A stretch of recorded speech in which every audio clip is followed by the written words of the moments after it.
Before installing the PTO Link on your tractor or implement, let's first practice connecting the mating plates together to get the hang of how the system feels when connecting it for the first time. Learning a few tips will make the connection process more smooth and will help familiarize yourself with the best practices of using the PTO Link system. But before, read this sheet. Measure to determine if you need to adjust your driveline and if needed, or you can add a 3-point quick hitch, or you can do both. Then install it on the tractor and implement. Here's a demo of how that goes. Now we're going to simulate installing the PTO Link system on your tractor and onto your implement. First of all, you take the tractor plate or the female, and we're going to just slide it right onto the spline of your tractor. You'll notice it's not locked on right now. We pull the collar back. It releases the ball bearings into the collar so that you can slide that forward. The ball bearings then lock into the ball bearing notch. There's 3 ball bearings in the collar, and that locks on. You want to give it a little tug just to make sure everything is connected.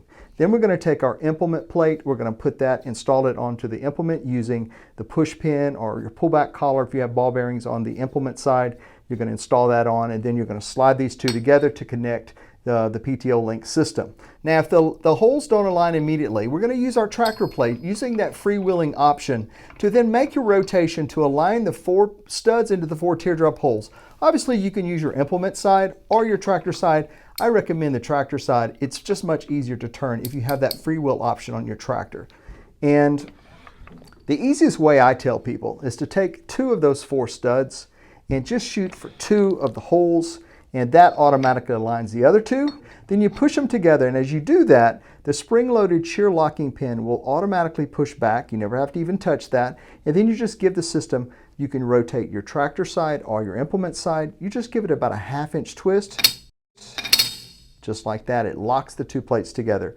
This pin falls right into the hole, and because it's a smaller pin going to a larger hole, we do that so it quickly finds the hole and locks in very quickly, so it doesn't have to be really tight for it to lock in. We then add the plunger pin. Now this is sort of like the deadbolt of the system.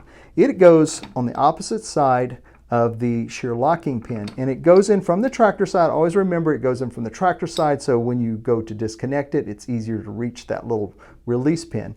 You're going to shove it through the plunger pin hole, and what happens is sometimes it'll hit the other plate. Not to worry, just give it a little jiggle and then it goes right on through. There is a little wedge tip that locks it in place so it can't slide out and get lost.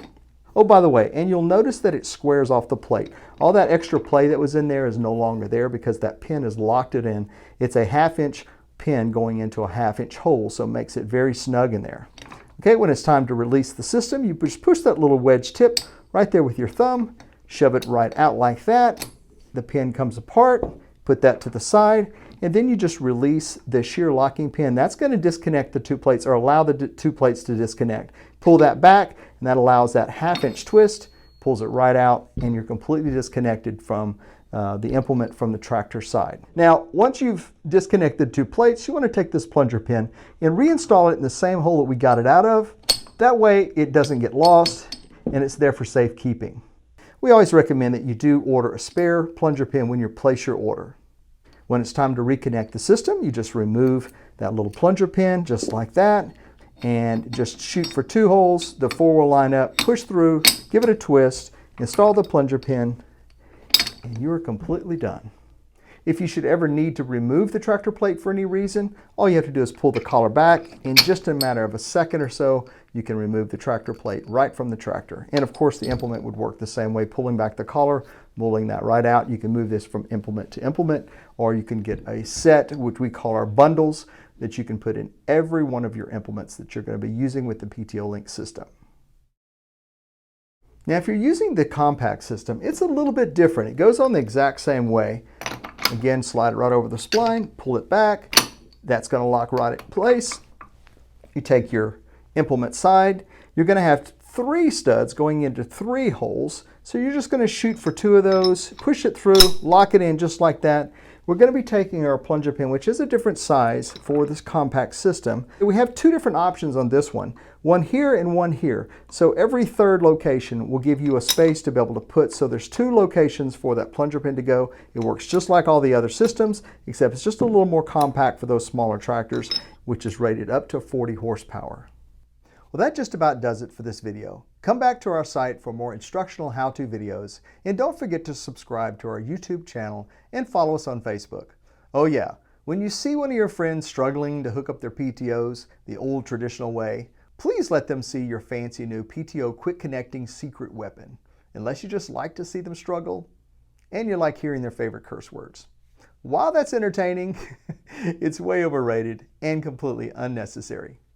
If you have questions, want to share your selfie, want to suggest specific training videos, or anything else, please send us an email to customercare@tractorptolink.com or call our customer care line at 833-444-5465 extension 3. And by all means, send us your selfie shots to the email address with your shiny tractor and fancy new PTO Link system in the background so that we can post it on our Facebook page. If you represent a farm, ranch, hunting club, or shoot, even a knitting club, give us the information too so that we can tag your page when we post it on Facebook. Until next time, happy PTO connecting.